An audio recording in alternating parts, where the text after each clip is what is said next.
নমস্কার, কলকাতা টিভি ডিজিটালে আপনাদের সকলকে স্বাগত। আমি অরিত্র রয়েছে আপনাদের সাথে। প্রত্যেকদিনই আপনারা বিভিন্ন বিষয় নিয়ে আলোচনা শুনতে পান আমার থেকে। আর আজকে যে বিষয়টি নিয়ে আলোচনা করব তা অত্যন্ত উদ্বেগের কারণ হয়ে দাঁড়িয়েছে।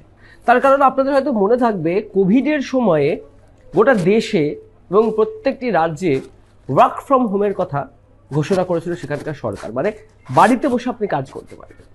সেই ওয়ার্ক ফ্রম হোম জামানা বোধহয় ফিরে আসছে। না, আমি কলকাতায় আসার কথা বলছি না, বলছি দেশের রাজধানী দিল্লিতে।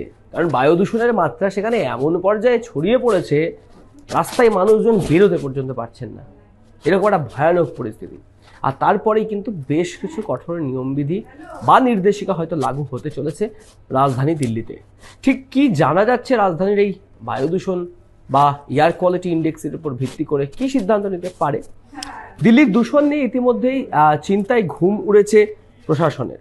আমি সোমবারের কথা বলছি। সোমবার দিল্লি শহরের কোথাও কোথাও 400 ছুঁয়ে ফেলেছে বাতাসের গুণমান বা AQI। এবং সেই আবহে এবার একটু কড়াকড়ি করছে প্রশাসন।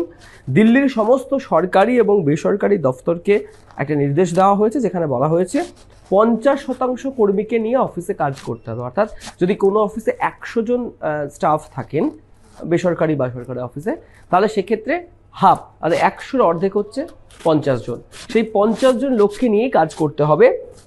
বাকিরা বাড়ি থেকে কাজ বা ওয়ার্ক ফ্রম হোম করবেন। এটা একটা নির্দেশিকা সেই দিল্লি প্রশাসনের তরফ থেকে বলা হয়েছে।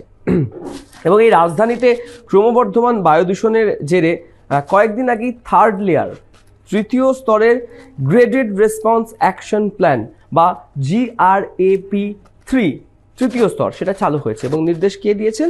কেন্দ্রের commission for air quality management বা CAQM তারা নির্দেশ দিয়েছেন যে GRAP-3 লাগু করতে হবে। এবং ইতিমধ্যেই স্কুল কলেজগুলোর জন্য নানা বিধিনিষেধ ঘোষণা করেছে দিল্লি সরকার। পাশাপাশি বলা হয়েছে যে শিশুদের যাতে খোলা মাঠে খেলাধুলা না করে সেরকম একটা বিধিনিষেধ বলছেন। এবং একই সাথে স্কুল ও কলেজগুলিতে নভেম্বর এবং ডিসেম্বর মাসে কোনো রকম ক্রীড়া কর্মসূচি অর্থাৎ স্পোর্টস ইভেন্ট যদি থেকে থাকে তাহলে সেগুলোকে পিছিয়ে দিতে হবে। এবং AQI বা দিল্লিতে এর মাত্রাটা ঠিক কত? AQI 201 থেকে 300-র মধ্যে থাকলে সেটা হচ্ছে GRP-1 এর যে বিধিনিষেধ সেই বিধিনিষেধ কার্যকর হয়। GRP-2 কার্যকর হয় যদি AQI বা এয়ার কোয়ালিটি ইন্ডেক্সের মাত্রা 301 থেকে 400-র মধ্যে থাকে। আর 401 থেকে 450-এর মধ্যে যদি কার্যকর হয় AQI, তাহলে GRAP-3 কার্যকর হয়। এবং 451 অতিক্রম করলে, অর্থাৎ 451-এর উপরে যদি এয়ার কোয়ালিটি ইন্ডেক্সের মাত্রা যায়, তখন GRAP-4 লাগু করা হয়।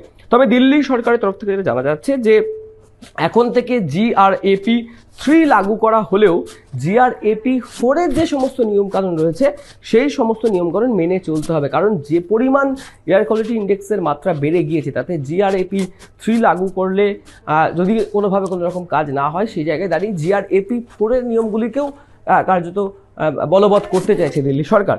এবং 401-এর বেশি AQI রেকর্ড হয়েছে। সেই কারণে বর্তমানে রাজধানীতে GRAP-3 বলবৎ হয়েছে। কিন্তু GRAP-4 পর্যায়ের কিছু নিয়ম সেখানে বলবৎ করে পরিস্থিতি কিছুটা সামলাতে চাইছে কেন্দ্রীয় দূষণ নিয়ন্ত্রক সংস্থা। যদিও এই দিল্লির দূষণ নিয়ে কেন্দ্র বনাম রাজ্য, অর্থাৎ দিল্লি সরকার বনাম কেন্দ্র সরকার একটা দড়ি টানাটানি তো চলছেই, যেটা সূত্রের খবর উঠে আসছে।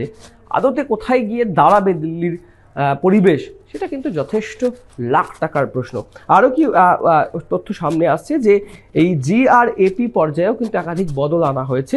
উদাহরণ হিসেবে যেমনটা বলা হচ্ছে যে সরকারি দপ্তরের স্ট্যাগার্ড টাইমিং, যেটা GRAP-3 এর অন্তর্ভুক্ত ছিল, সেটা নামিয়ে নিয়ে আসা হয়েছে GRAP-2 এর অন্তর্ভুক্ততে। অর্থাৎ AQI 301 থেকে 400 হলেই একাধিক বদল হবে। এছাড়াও পরিবহন ও দূষণ সংক্রান্ত একাধিক পরামর্শও কিন্তু দিল্লি সরকারের তরফ থেকে দেওয়া হয়েছে। সব মিলিয়ে দিল্লির বুকে বাতাসের গুণমান এতটাই খারাপের দিকে চলে গিয়েছে যে সমস্ত সরকারি বেসরকারি অফিসগুলিতে 50% লোকজনকে নিয়ে কাজ করতে বলছে প্রশাসন। হয়তো আপনার প্রশ্ন জাগতেই পারে যে তাহলে কি আবার সেই কোভিড কালের স্মৃতি ফিরে আসছে, বাড়িতে বসে কাজ করার মতো? হয়তো সেই পরিস্থিতি ফিরে আসছে দিল্লির বুকে, যতদিন না এই বায়ু দূষণ বা বাতাসের যে মাত্রা, দূষণের মাত্রা না কমছে বা স্বাভাবিক না হচ্ছে।